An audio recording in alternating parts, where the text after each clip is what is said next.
The afternoon's trundling on here at the Edinburgh International Conference Centre.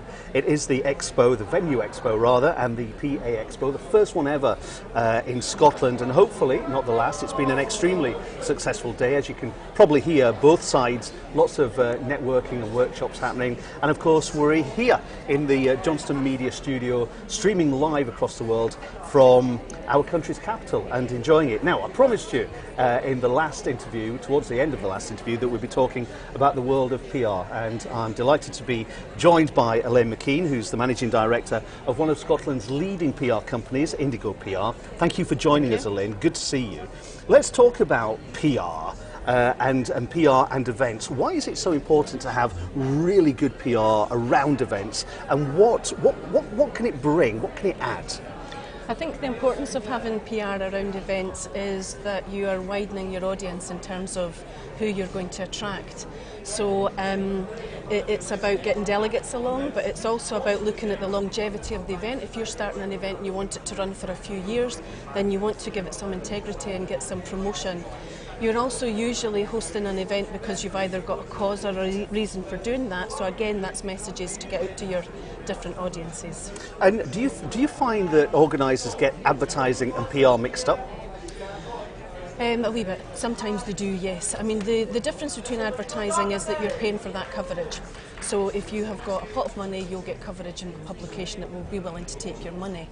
The benefit with PR is that you're securing editorial place on that. So the editor is taking a decision that your particular story is one that their readers would want to be reading. And you're also up against, for every story that they're getting in, they're getting another 20 or 30 that they're not using. So there is a real integrity in terms of what you're able to put out through PR. I know that Indigo PR has numerous fantastic case studies of really successful events that have been buoyed by great PR. Are there any in particular that stand out for you? Yes, there's a couple of events. One of the strongest ones that we did was called the Booby Birds, and it was about trying to get 20 women to raise £20,000 through a skydiving event, meeting their fear basically. And what we did was we worked closely with the event organisers to create a whole suite of materials that each individual woman could use. So we had we did PR to profile them as they joined the team, because it was a very exclusive team that were going to be doing the jump. We created template releases for them to use. We had all the branding materials, we had all the messages all set so that all 20 it filtered out in the same way. We then, over the course of 1 year, raised over £470,000 for the cause, and the coverage book was massive. It was huge. It was a wonderfully successful event, and we had 20 people skydiving. And very satisfying for you and, yes, and the was. business. Yeah, it absolutely. Was. And the world of public affairs is something that I know that your business specialises in. How can being involved or thinking about public affairs enhance an event, for instance, and what can the world of public affairs bring to the party? I think with event management, at times you often think about, so public affairs is your political stakeholders. It could be government ministers, it could be people who are working in the government, working in the parliament that you want to try and attract. People often think about them as perhaps as a keynote speaker, but if that individual knows nothing about your event and what your cause is and what you're trying to do, you're less likely to be able to, on the first trap at their door, you're less likely to get them on board. So for us in terms of public affairs, it's all about building those relationships to a point where they know you, they know what you stand for, they know the standards and quality of your work, so that when you do need to ask them for something, you've already got that established relationship there, which may or may not be more favourable to the outcome. So I'll say tongue-in-cheek, it's not true that politicians do turn up to the opening of an envelope. It's not true. I wouldn't say that, no. It's not true. Okay, I said that, incidentally. I said that. You've worked in PR for a number of years now. We had a very interesting off-air conversation about the way that things used to be done and the way that things are done now. How have you seen the world of PR change in your time? There's been quite a lot of change in terms of PR from a sort of provider way technology's obviously been a big thing. You know, I had an old telex machine that we used to put out news wires to the news desks to know what was coming. I also worked for a central government department in Scotland, and you know, we used to go out in the car twice a day and hand deliver the news releases to the editors' desks. So it's changed in that regard as well.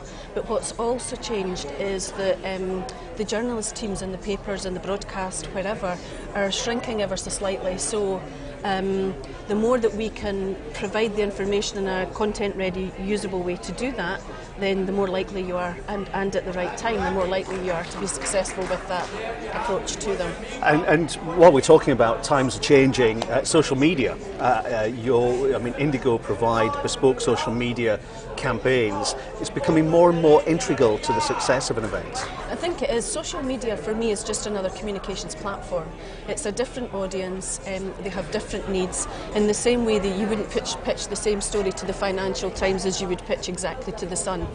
The readers both want slightly something different out of that. So social media is about thinking about your end audience and how best to target them and approach them. It's all about the right messages at the right time in the right way. You said something very interesting to me as well when we were preparing for the interview. You were talking about the more specialist publications. Yes.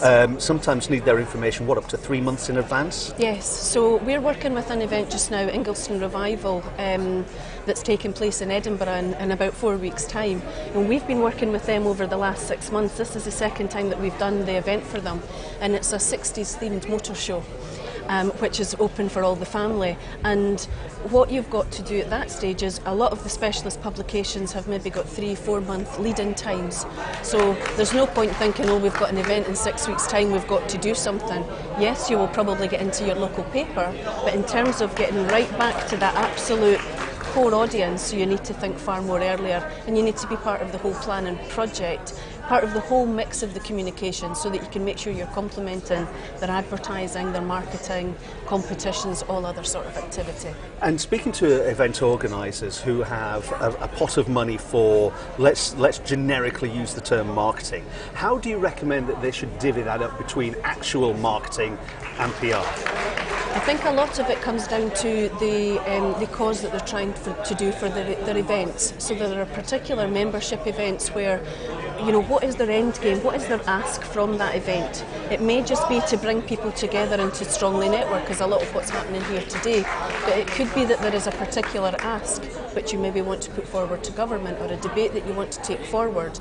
That's when you would need traditional PR activity, public affairs activity, that will help you get those messages honed and through to your audience at the right time.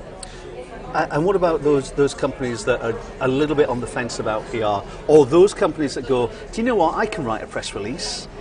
I'm not demeaning what PR does, no. Incidentally, but yeah. You do get business owners or people that do think in those terms. So when they're thinking like that, what would your advice be? If only my day was just writing press releases. For me, come and have a chat. It doesn't cost anything to have a chat. The important thing for us is, where can we add value to a company that we're going to be working with, whether it's an organisation or a person. We will only know that when we know what their specific issues are, what their specific challenges are, what their end goal is, and then we can look at what communications support we can work with them to deliver. And on the other side, finally, Elaine, what do PR companies look for in their clients?